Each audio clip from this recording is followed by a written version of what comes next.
Moin moin liebe Leute und herzlich willkommen zum Video. Heute zeige ich euch, wie ihr einen perfekten Shisha-Kopf baut. Dazu braucht ihr einen Tonkopf. Das ist der Standard-Tonkopf von meiner Shisha. Dann braucht ihr einmal einen Kaminsatz. So sieht das aus.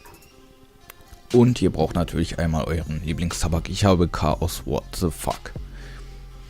So, Kamin stellen wir hinten hin. Den Tabak öffnen wir jetzt.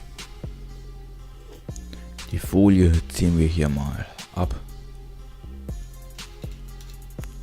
So.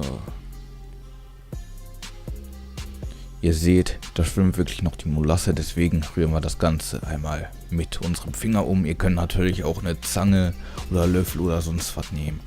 Aber ich mache es halt einfach mit dem Finger. Es war eine kleine Sauerei, aber egal. So, jetzt nehmt ihr einfach locker mit euren Fingern den Tabak und lässt diesen in euren Tonkopf hineinrieseln.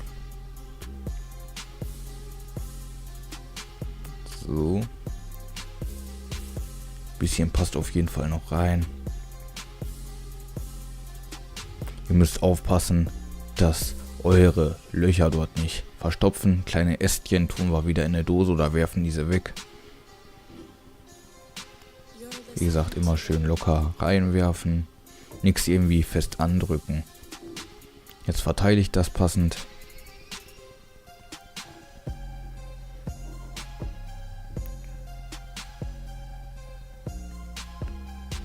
So, das reicht jetzt.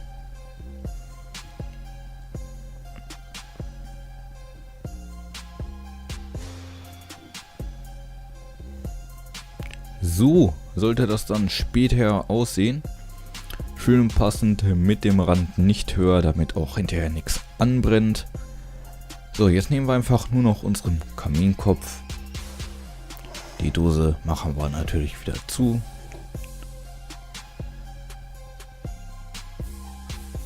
Und zu guter Letzt nehmen wir uns 3 Kohlestückchen, verteilen diese auf den Kamin und fertig sind wir.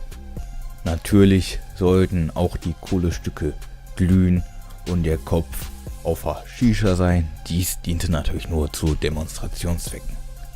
Ich hoffe, das Video hat euch gefallen und ich würde sagen, bis zum nächsten Mal. Tschüssi.